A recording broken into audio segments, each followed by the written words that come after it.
Hello friends, this is Soni here and I welcome you to Bharti institute. जैसा कि हम सभी जानते हैं कि आपका कोई भी कॉम्पिटिटिव एग्जाम होता है उसमें आपके ज्योग्राफी से काफ़ी क्वेश्चंस आते हैं, तो उसमें वर्ल्ड ज्योग्राफी से भी ज़्यादा आपके इंडियन ज्योग्राफी से क्वेश्चंस पुट अप होते हैं।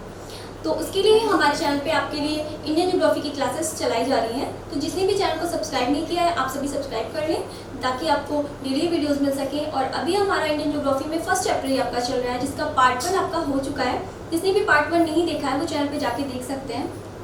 इसके पहले हमने एक चैप्टर अक्षांश और देशांतर भी कंप्लीट करवाया है क्योंकि उसकी जरूरत यहाँ पे आपके फर्स्ट चैप्टर में बहुत ज़्यादा है। ठीक है, तो जिसने वो चैप्टर नहीं देखा है वो भी देख सकते हैं जाके। और आज हम आपका भारत का आकार और स्थिति का पार्ट 1 जो हो चुका है उसके बाद हम पार्ट 2 आपका आज पढ़ेंगे। ठीक है, तो स्टार्ट करते हैं। ओके, जैसे कि आप देख सकते हैं इसके पहले हमने पार्ट 1 में आपको बताया था भारत का अक्षांशीय विस्तार और देशांतरी विस्तार। एक बार थोड़ा सा बता देते हैं आपको। अक्षांशीय विस्तार कहाँ से? कन्याकुमारी से लेकर के आपका जम्मू कश्मीर तक आपका भारत का अक्षांशीय विस्तार है। ठीक है, और आपका देशांतरी विस्तार कहाँ है? गुजरात से लेकर के अरुणाचल प्रदेश तक। और हमारी 82.5 डिग्री पूर्वी देशांतर रेखा हमारा मानक समय रेखा है। ये सारी चीज़ों के बारे में हमने डिटेल में आपका पार्ट 1 में आपको बताया गया है, तो आप लोग वो वीडियो देख सकते हैं। उसके आगे का आज हम इस वीडियो में पढ़ेंगे। ओके, तो जैसे कि सबसे पहले भारत के क्षेत्रफल की बात आती है। जब हम भारत का आकार और स्थिति पढ़ते हैं तो उसमें सबसे स्टार्टिंग होती है आपकी बेसिक की भारत का क्षेत्रफल कितना है। आपसे एक क्वेश्चन पूछा जाता है तो आपका भारत का क्षेत्रफल है 32,87,263 किलोमीटर स्क्वायर। ठीक है, ये आपका भारत का एरिया है। कितना? 32,87,263 किलोमीटर स्क्वायर। एक तो ये क्वेश्चन आपसे पूछा जाता है एग्जाम में कि भारत का क्षेत्रफल कितना है, तो या तो आपसे ऑप्शन में आपके रहेगा 32,87,263 किलोमीटर स्क्वायर, या फिर वहां पे 32.8 लाख किलोमीटर स्क्वायर भी आपका दिया रहता है। ठीक है, अब इसके बाद बात ये आती है, ये तो भारत का क्षेत्रफल हो गया। अब एक क्वेश्चन आपसे पूछा जाता है एग्जाम में, बहुत ज़्यादा पूछा जाता है कि भारत का जो क्षेत्रफल है वो पूरे विश्व का कितने प्रतिशत है। ठीक है, तो इसका आंसर आपका हो जाता है 2.4%। हमारा जो भारत है वो पूरे विश्व का कितना एरिया कवर करता है? 2.4%। हमारा भारत पूरे विश्व का 2.4% एरिया कवर करता है। ठीक है, अब इसके आगे हम पढ़ेंगे भारत जब 2.4% एरिया कवर करता है तो हमारा भारत क्षेत्रफल की दृष्टि से विश्व का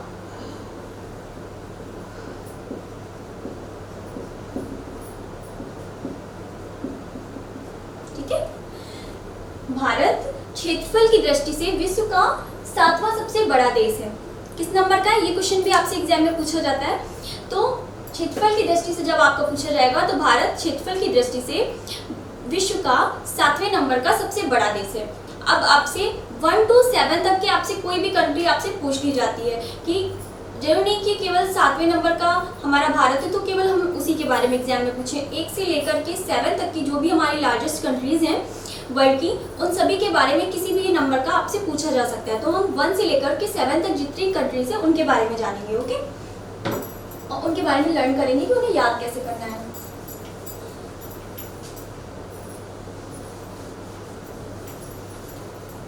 इधर देखिए आप लोग, फर्स्ट नंबर पे आपकी आ जाती है रूस। रूस वर्ल्ड की सबसे ज्यादा लार्जेस्ट कंट्री है। ओके, सेकेंड नंबर पे देन आ जाती है आपकी रूस, फिर आती है आपकी कनाडा, फिर थर्ड है आपका संयुक्त राज्य अमेरिका। ओके, देन फोर्थ नंबर पे है आपका चीन, फिफ्थ आ जाता है आपका ब्राजील, देन 6 है आपका ऑस्ट्रेलिया,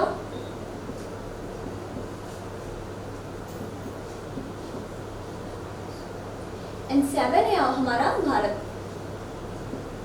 ओके, अभी भारत के बारे में आपको बताया इसका क्षेत्रफल कितना होता है? 32,87,263 किलोमीटर स्क्वायर, और ये पूरे विश्व का 2.4% कवर करता है। ओके, और उसके बाद भारत हमारा 7वें नंबर का है। तो ऊपर जो 6 कंट्रीज हैं हमें उनके बारे में जाना इंपॉर्टेंट है क्योंकि किसी भी नंबर के एग्जाम में पूछ सकता है। तो फर्स्ट है आपकी सबसे लार्जेस्ट कंट्री जो है वर्ल्ड की, कौन है? रूस, अकॉर्डिंग टू एरिया। ओके, रूस, देन उसके बाद आता है कनाडा, फिर संयुक्त राज्य अमेरिका, फिर चीन, फिर ब्राजील, फिर ऑस्ट्रेलिया, देन भारत हमारा। अब इसके बाद या तो इनको ऐसे सीरियल से आप रट लीजिए, और अगर यहाँ पे कंफ्यूजन होती है, किसी को याद करने में प्रॉब्लम आती है, तो उसके लिए एक ट्रिक है आपकी, आप उसे फॉलो कर सकते हैं। ठीक है, आप देख सकते हो यहाँ पे लिख रही हूँ।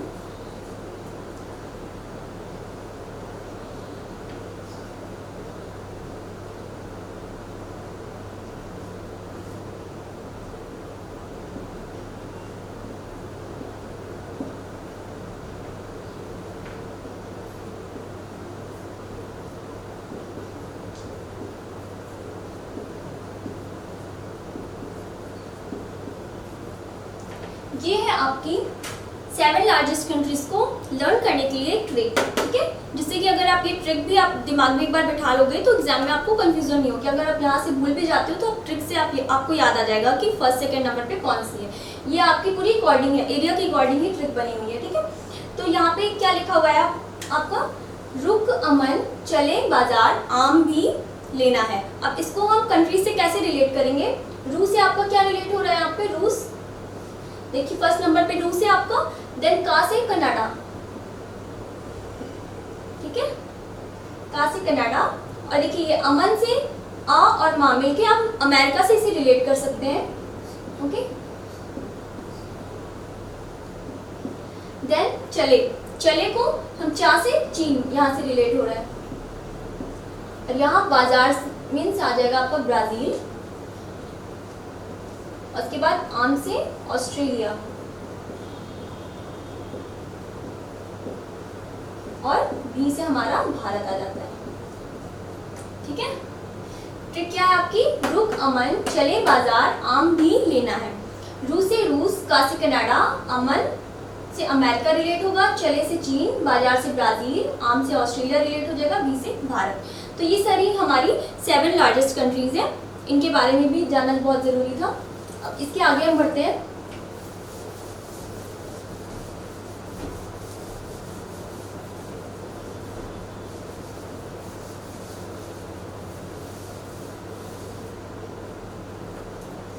देन अब सबसे पहले बात आती है भारत की, कि हमारा भारत किस महाद्वीप में स्थित है। तो हमारा भारत एशिया महाद्वीप में स्थित है। ओके, किस महाद्वीप का हिस्सा है हमारा भारत, एशिया महाद्वीप का।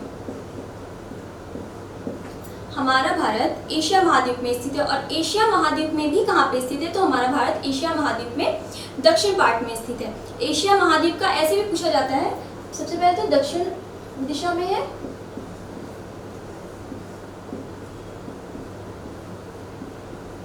ठीक है। एशिया महाद्वीप में हमारा भारत स्थित है, और कहाँ पे स्थित है, दक्षिण में। इसको आपसे ऐसे भी पूछा जाता है कि भारत एशिया महाद्वीप का किस दिशा में विस्तार है, ऐसे करके क्वेश्चन आपसे पूछा जाता है। तो उसका आंसर क्या होगा, हमारा भारत एशिया महाद्वीप का दक्षिणी विस्तार है। ठीक है, दक्षिण दिशा में। ये आपका इतना हो गया। वर्ड से रिलेट करके जो भी क्वेश्चन बन रहे थे आपके पार्ट 1 में करवा दिए हैं, और ये पार्ट 2 में यहाँ तक हो गया। अब हम आते हैं प्रॉपर इंडिया के ऊपर। ठीक है, इंडिया ये हमारा उत्तर होता है, ये दक्षिण, पश्चिम एंड देन पूर्व। ओके, अब हमारी बात आती है सबसे पहले हमारे पड़ोसी देशों के बारे में। ठीक है, हमारे पड़ोसी देश कौन कौन से हैं, इनके बारे में भी आपसे क्वेश्चंस बहुत ज़्यादा पूछे जाते हैं। तो जैसे आप देख सकते हैं यहाँ पे ये उत्तर है, ये पश्चिम, तो ये एरिया आपको उत्तर पश्चिम हो जाएगा। उत्तर पश्चिम में आपके कौन से देश आ रहे हैं, पड़ोसी देश, पाकिस्तान और उसके ऊपर अफगानिस्तान। उत्तर पश्चिम में हमारे कौन से देश हैं, पाकिस्तान और अफगानिस्तान। देन जब हम ऐसे करके उत्तर में आएंगे तो उत्तर में आप देख सकते हैं नेपाल है, और फिर चाइना और भूटान। उत्तर में हमारे कौन से देश हैं, नेपाल, चाइना, भूटान। ओके, इतना क्लियर हो गया होगा। देन जब हम इधर पूर्व में आते जाएंगे, ठीक है, पूर्व में जब आएंगे तो आपका म्यांमार और बांग्लादेश। पूर्व के हमारे पड़ोसी देश कौन से हैं, म्यांमार और बांग्लादेश। ठीक है, और फिर जब हम दक्षिण की तरफ आएंगे, दक्षिण की तरफ जब आने लगेंगे तो दक्षिण में हमारे 2 द्वीपीय देश पड़ते हैं। ठीक है, 2 द्वीपीय देश हैं, जो कि एक है श्रीलंका आपका और एक मालदीव। ठीक है, मालदीव कहाँ है, ये लक्षद्वीप जो है हमारा भारत का, लक्षद्वीप के दक्षिण में स्थित है। ओके, अब एक बार और इसे समझ लेते हैं। जब हम ये पश्चिम से एक एरिया उठाइए, और इसको याद करने का तरीका क्या है आपका, आप मैप फ्रेंडली बनिए सबसे पहली बात तो, और उसके बाद जब हम पश्चिम से स्टार्ट करते हैं और पूरा एक लाइन से होते हुए जो हम इनको पढ़ते हैं समझ करके मैप में, तो ये हमें बहुत आसानी से याद हो जाते हैं। इसीलिए आप पूरा मैप में समझिए, ठीक है। यहाँ जैसे कि गुजरात से हम स्टार्टिंग करते हैं पश्चिम से, और ये हमारा उत्तर पड़ता है, तो उत्तर पश्चिम में हमारे कौन से हैं, पाकिस्तान और अफगानिस्तान पड़ोसी देश। उत्तर पश्चिम में कौन से पड़ोसी देश है, पाकिस्तान और अफगानिस्तान। और उसके बाद जब हम उत्तर की बात करेंगे तो उत्तर में नेपाल, चाइना और भूटान। हमारे भारत के उत्तर के पड़ोसी देश हैं नेपाल, चाइना और भूटान। उसके बाद जब हम पूर्व में आते हैं तो पूर्व में हमारा पड़ता है म्यांमार और बांग्लादेश। हमारे पूर्व के पड़ोसी देश कौन कौन से हैं, म्यांमार और बांग्लादेश, क्लियर। इसके बाद जब हम दक्षिण में आते हैं, दक्षिण में हमारे दो द्वीपीय देश हैं, एक क्या है आपका श्रीलंका और एक हमारा पड़ता है मालदीव। ओके, श्रीलंका और मालदीव हमारे द्वीपीय देश हैं, और मालदीव कहाँ पर पड़ता है, लक्षद्वीप के दक्षिण में स्थित है, ठीक है। और उसके बाद अब ये जानेंगे, ये देखिए भारत में, भारत का जो ये दक्षिणी, भारत को प्रायद्वीपीय भारत भी बोला जाता है। प्रायद्वीपीय भारत क्यों बोला जाता है, प्रायद्वीप का मतलब होता है ऐसा भूखंड जो कि तीन ओर से पानी से घिरा होता है, ठीक है। प्रायद्वीप का मतलब होता है ऐसा भूखंड जो कि तीन ओर से पानी से घिरा हुआ हो। तो भारत में देख सकते हो आप, ये जो दक्षिण का पार्ट आता है हमारा, ये तीन ओर से पानी से घिरा हुआ है। कहाँ पे, पश्चिम में आपका क्या पड़ता है, अरब सागर, पश्चिम में आपका अरब सागर में, और पूर्व में जब हम आते हैं तो बंगाल की खाड़ी पड़ती है। और जब हम दक्षिण में जाते हैं आगे, ये कन्याकुमारी के आगे जब जाएंगे दक्षिणतम में, तो क्या आएगा होगा, हमारा हिंद महासागर पड़ता है। पश्चिम में अरब सागर, पूर्व में बंगाल की खाड़ी, और दक्षिण में आगे जाके हिंद महासागर पड़ता है। तो तीन ओर से घिरा हुआ है हमारा भारत, इसलिए इसे प्रायद्वीपीय भारत भी बोलते हैं। ये चीज आपकी क्लियर हो गई होगी। अब हम आते हैं भारत की, जब हमारा भारत यहाँ से, देखिए समझ में सकते हो आप, जब हमारा भारत यहाँ पे तीन तरफ से पानी से घिरा हुआ है, इसका मतलब जब हमारे भारत में तटीय रेखाएं होंगी, जो एरिया समुद्र से घिरा होता है वहां की जो रेखा होती है उसे तट रेखा बोलते हैं, ठीक है। समुद्र के किनारे तट पाए जाते हैं, उन्हें तट रेखा बोलते हैं, वहां से जो रेखा लगती है। और उसके बाद जब तट रेखा है और जहाँ पे हमारे स्थल है तो वो स्थलीय सीमाएं कहलाएंगी, ठीक है। तो अब हम तट रेखा और स्थलीय सीमा के बारे में जानेंगे, ठीक। तो तट रेखा आपकी कहाँ से शुरू होती है, ये देखिए आप, ये जो पॉइंट देख रहे हैं आप गुजरात का, जहां से पाकिस्तान की स्टार्टिंग हो रही है, ये देखिए मैप में आपको पूरा क्लियर कोशिश की है। आप यहाँ से देख सकते हो, जो गुजरात है यहाँ से आपका स्थल सीमा स्टार्ट होती है, गुजरात के इस पॉइंट से, ठीक है। ये आपका देखिए, ये स्थल सीमा जा रही है, ये पूरी यहाँ से लेकर के स्थल सीमा ये कहाँ तक जाती है आपकी, ये पूरा ये स्थल सीमा ऐसे आ रही है पश्चिम बंगाल तक। गुजरात से लेकर ये इस पॉइंट से लेकर के हम ऐसे जाएंगे उत्तर से होते हुए पूर्व में यहाँ पे आएंगे जब ये पश्चिम बंगाल तक, तो ये हमारी स्थल सीमा पड़ती है, ठीक है। ये भारत की स्थल सीमा है। और स्थल सीमा के बाद हमारी तटीय सीमा कहाँ से है, कहाँ तक, ये देखेंगे, ये देखिए आपका, ये यहाँ के बाद ये अरब सागर में आ जाता है हिस्सा, तो ये यहाँ से लेकर के ये यहाँ पश्चिम बंगाल तक, इधर गुजरात से लेकर के नीचे का जो दक्षिण पार्ट आ जाता है पूरा, और ये आ जाता है आपका पूरा तटीय रेखा, ठीक है। तो स्थल सीमा कहाँ से कहाँ तक है और तटीय सीमा कहाँ से कहाँ तक है, ये हम समझ में आ गया होगा आप सभी को। अब ये कितनी होती है, ये भी क्वेश्चन आपसे पूछा जाता है कि हमारी भारत की स्थलीय सीमा कितनी है और तटीय सीमा कितनी है, तो वो हम जान लेते हैं। भारत की स्थलीय सीमा कितनी है,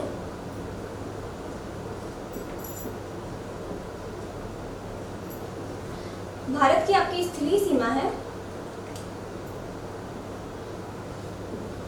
15,200 किलोमीटर, ठीक है। मतलब यहाँ से लेकर के जब हम ऐसे करके आते हैं यहाँ तक, तो क्या है, हमारी स्थलीय सीमा मिलती है, और स्थलीय सीमा की लंबाई कितनी है, 15,200 किलोमीटर, ठीक है। और उसके बाद बात करते हैं तटीय सीमा की। तटीय सीमा हमारी दो तरीके से आपकी पूछी जाती है। एक तो मुख्य भूमि की, जब आपसे लिख करके पूछेगा मुख्य भूमि की तटीय सीमा कितनी है, तो मुख्य भूमि से मतलब है भारत की ये तटीय सीमा केवल, ठीक है।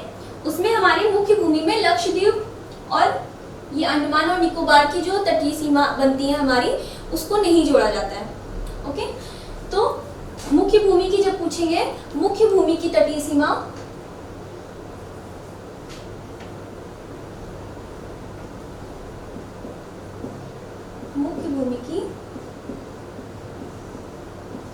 तटीय सीमा, मुख्य भूमि की तटीय सीमा आपकी कितनी हो जाएगी, 6100, ये आपकी होती है 6100 किलोमीटर, ठीक है। स्थलीय सीमा हमारी होती है 15,200 किलोमीटर और मुख्य भूमि की तटीय सीमा 6100 किलोमीटर आती है।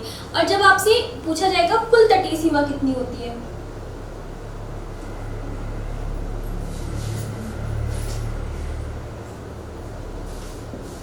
कुल तटीय सीमा जब पूछा जाएगा कि कुल तटीय सीमा कितनी होती है, तो कुल तटीय सीमा देखिए मुख्य भूमि में आपका हमारा लक्षद्वीप और अंडमान निकोबार द्वीप समूह की जो तटीय सीमा है उसे नहीं जोड़ा जाता है, ठीक है। और उसके बाद जब कुल तटीय सीमा की बात होती है तो वहां पे लक्षद्वीप और अंडमान निकोबार की जो तटीय सीमाएं हैं वो भी जोड़ी जाती हैं, ठीक है। तो जब आपकी कुल तटीय सीमा पूछी जाएगी तो कुल तटीय सीमा आपकी हो जाएगी 7,516 किलोमीटर, ठीक है। स्थलीय सीमा होती है 15,200 किलोमीटर। ये बहुत इंपॉर्टेंट है, यहाँ से आपके बहुत कोई ना कोई क्वेश्चन पुट अप होता है अधिकतर एग्जाम में, ठीक है। तो स्थलीय सीमा 15,200 किलोमीटर, मुख्य भूमि की तटीय सीमा 6100 और कुल तटीय सीमा आपकी 7,516 किलोमीटर होती है, ठीक है। इतना क्लियर हो गया होगा आपको।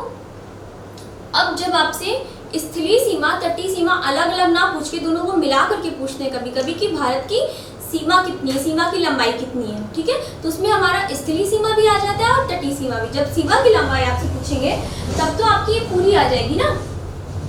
अगर उसमें पूरा डिफाइन करके आपको देते हैं कि तटीय सीमा बताइए या फिर स्थलीय सीमा बताइए तब तो आप यहाँ से ऑप्शन टिक करते हो। लेकिन अगर आपसे केवल सीमा पूछते हैं, पूरी सीमा, तो उसमें हमारी तटीय सीमा भी आ जाती है और स्थलीय सीमा भी आ जाती है। तो हमारी टोटल सीमा क्या हो जाएगी, क्या हो जाएगी आपकी स्थलीय सीमा 15,200 और जो कुल तटीय सीमा जो है 7,516, इसे आप जोड़ दीजिए।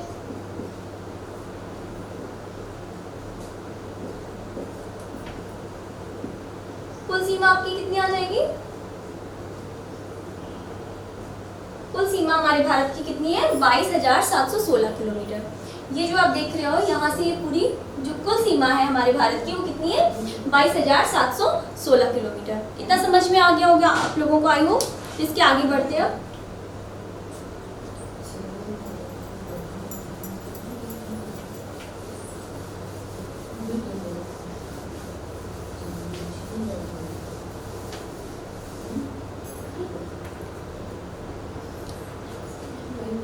अब इसके बाद हम बात करते हैं यहाँ पे जब हमारी पड़ोसी देशों की बात होती है, जो स्थलीय सीमा से लगे हमारे पड़ोसी देश हैं, जाहिर सी बात है उनके साथ जो हमारी स्थलीय सीमा साझा कर रही है तो कोई ना कोई सीमा होगी, तो उसका कुछ ना कुछ नाम अधिकतर होता है कि कुछ ना कुछ नाम रख दिया जाता है, ठीक है। तो हमारी सबसे पहले हम आते हैं पाकिस्तान पे। तो जो भारत और पाकिस्तान की सीमा है हमारी उसे बोलते हैं रेड क्लिफ रेखा।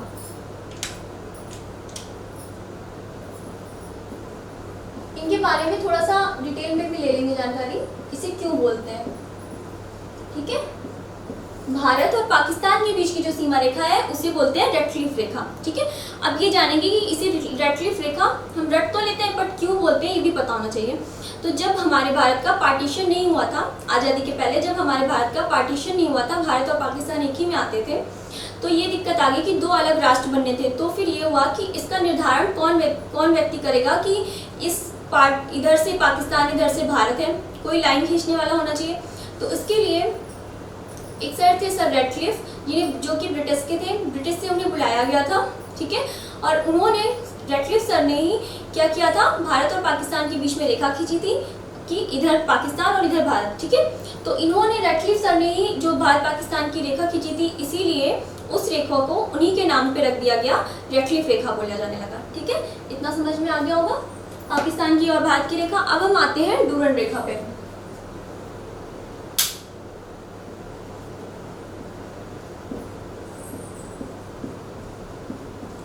डूरन रेखा, डूरन रेखा हमारी भारत और अफगानिस्तान के बीच की जो हमारी सीमा रेखा है उसे डूरन रेखा बोलते हैं, ठीक है।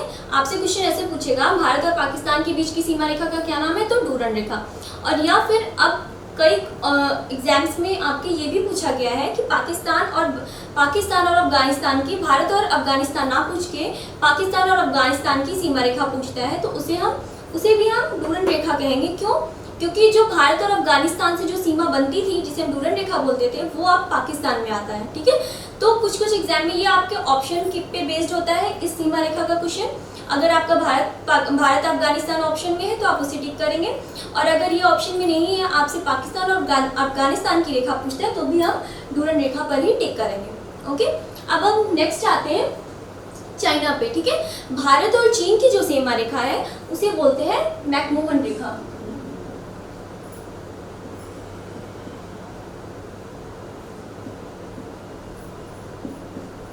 ठीक है, हमारी जो भारत और चीन के बीच की सीमा रेखा है उसे बोलते हैं मैकमोहन रेखा। ठीक है, अब मैकमोहन रेखा के बारे में थोड़ा सा जानेंगे। मैकमोहन रेखा देखिए, जैसे कि आप देख सकते हो यहाँ ये जम्मू कश्मीर से लेकर के इधर जब आते हैं आप अरुणाचल प्रदेश तक, ये देखिए पूरी चाइना की सीमा लग रही है। ठीक है, लेकिन ये पूरी हमारी मैकमोहन रेखा नहीं है, ये पूरी यहाँ से यहाँ तक हमारी मैकमोहन रेखा नहीं है। मैकमोहन रेखा कहाँ पे ये तो हम रख लेते हैं, लेकिन मैकमोहन रेखा किस पार्ट से लगी हुई है ये भी जानना जरूरी है। तो जो अरुणाचल प्रदेश है हमारा पूर्व में आप यहाँ पे देख सकते हो, जो अरुणाचल प्रदेश है, अरुणाचल प्रदेश से जो चीन की सीमा हमारी साझा होती है, जुड़ती है, हमारे भारत के पूर्व में अरुणाचल प्रदेश से जो चीन की सीमा लगती है उसे बोलते हैं मैकमोहन रेखा। ठीक है, अरुणाचल प्रदेश से जो सीमा लगती है भारत में चीन से, उसे बोलते हैं मैकमोहन रेखा। इतना क्लियर हो गया होगा आप सभी का।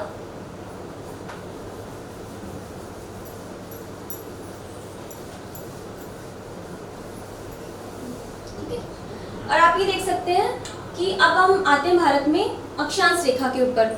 तो भारत में लगभग बीचों बीच से अब हमारी ये अक्षांश रेखा जाती है, जिसे कि 23.5 डिग्री अक्षांश रेखा। ये कितने डिग्री अक्षांश रेखा है? 23.5 डिग्री अक्षांश रेखा।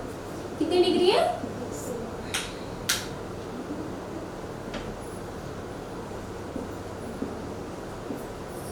23.5 डिग्री। देखिए ये 23.5 डिग्री अक्षांश रेखा भारत के लगभग बीचों बीच से जाती है, जो कि माना जाता है कि 23.5 डिग्री अक्षांश रेखा भारत को लगभग 2 बराबर भागों में बांटती है। ठीक है, जो ये रेखा जाती है हमारी 23.5 डिग्री अक्षांश रेखा, इसे माना जाता है कि लगभग भारत को 2 बराबर भागों में बांटती है। ओके, उत्तर और दक्षिण में। और उसके बाद 2 बराबर भागों में बांटती है, और इस रेखा को कर्क रेखा या फिर ट्रॉपिक ऑफ कैंसर भी बोला जाता है। ओके, इतना समझ में आ गया होगा। अब बात ये आती है कि ये 2 बराबर भागों में तो भारत को बांटती है लगभग, लेकिन ये कितने राज्यों से होकर के जाती है? भारत के अंदर से जा रही है तो राज्यों को भी काटती हुई जा रही होगी। तो कौन कौन से राज्यों से होकर के जाती है, यहाँ से भी आपके क्वेश्चन पूछे जाते हैं। तो कौन कौन से राज्यों से होकर के जा रही है हमारी, हम देखेंगे फिगर में, मैप में देखेंगे। गुजरात, देखिए यहाँ से स्टार्टिंग हो रही है, गुजरात, राजस्थान, मध्य प्रदेश, छत्तीसगढ़, झारखंड, पश्चिम बंगाल, त्रिपुरा, मिजोरम। ठीक है, कितने राज्य हो गए आपके? गिनिए यहाँ से 1 2 3 4 5 6 7 और 8। ठीक है, तो 23.5 डिग्री अक्षांश रेखा, जिसे कर्क रेखा भी बोलते हैं, वो कितने राज्यों से होकर के जाती है भारत में? 8 राज्यों से।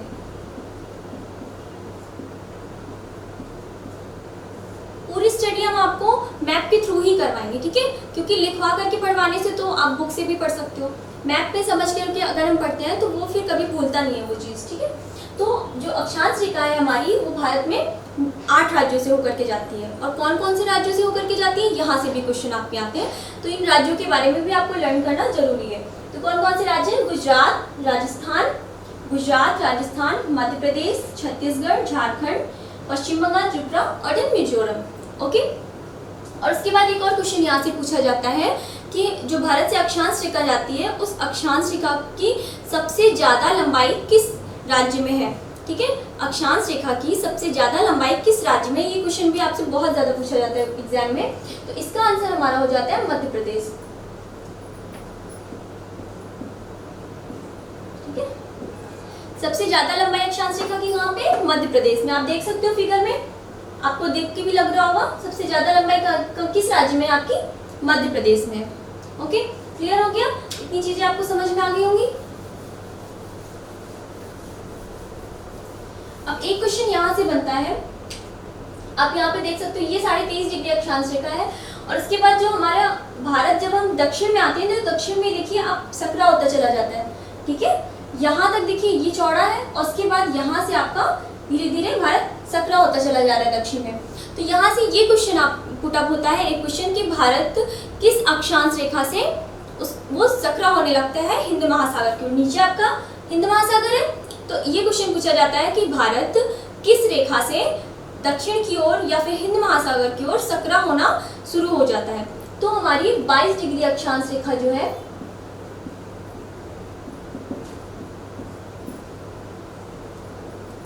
ये 23.5 डिग्री है, तो इसके यहाँ पास से कहीं से 22 डिग्री जाती होगी। यहाँ तक तो भारत चौड़ा है, उसके बाद जब आप देखेंगे धीरे धीरे सकरा होता चला जाता है। तो जब पूछेंगे कि किस डिग्री अक्षांश रेखा से भारत सकरा होना स्टार्ट हो जाता है हिंद महासागर की ओर या दक्षिण की ओर, तो किस रेखा से होता है? 22 डिग्री अक्षांश रेखा से। ओके, इतना क्लियर हो गया। अब हम जानेंगे, जैसे कि हमने आपको बताया, पश्चिम में अरब सागर है, पूर्व में बंगाल की खाड़ी और दक्षिण में आगे जाके हमारा हिंद महासागर पड़ता है। ठीक है, तो अब जो तटीय सीमा आपकी बताई है अभी हमने, तो अब बात आ जाती है कि तटीय राज्य कौन कौन से हैं। ठीक है, तटीय राज्य कौन कौन से हैं। तो अभी तटीय राज्यों के बारे में, और जो भी जितने भी हमारे राज्य हैं, अब कितने राज्य हैं, इसके पहले कितने राज्य थे, कितने केंद्र शासित प्रदेश हैं, और भी आपके कुछ फैक्चुअल इन्फॉर्मेशन है जो आपको इस चैप्टर में बतानी है, जो कि बहुत इंपॉर्टेंट है। वहाँ से भी बहुत क्वेश्चन आते हैं। ये चैप्टर ही आपका बहुत ज़्यादा इंपॉर्टेंट है, यहाँ से बहुत ज़्यादा क्वेश्चन पुटअप होते हैं और जिनकी गलत होने की भी संभावनाएं बहुत ज़्यादा हो जाती हैं। तो इसके लिए हमने क्लास को थोड़े छोटे छोटे क्लासेस में बांटा है, जो कि आपकी भारत आकार और स्थिति की आज आपकी पार्ट 2 क्लास थी, सेकेंड क्लास थी, और इसके बाद आपकी अभी एक क्लास और इस चैप्टर की चलेगी। तो नेक्स्ट क्लास आपकी भारत आकार और स्थिति की ही होगी। उसमें हम कुछ फैक्चुअल इन्फॉर्मेशन जो है राज्यों के बारे में, केंद्र शासित प्रदेशों के बारे में, इन सब के बारे में पढ़ेंगे। तो जिन्होंने भी सब्सक्राइब नहीं किया चैनल को सब्सक्राइब कर लें, और मिलते हैं आप सभी से नेक्स्ट क्लास में। तब तक के लिए जय हिंद, जय भारत।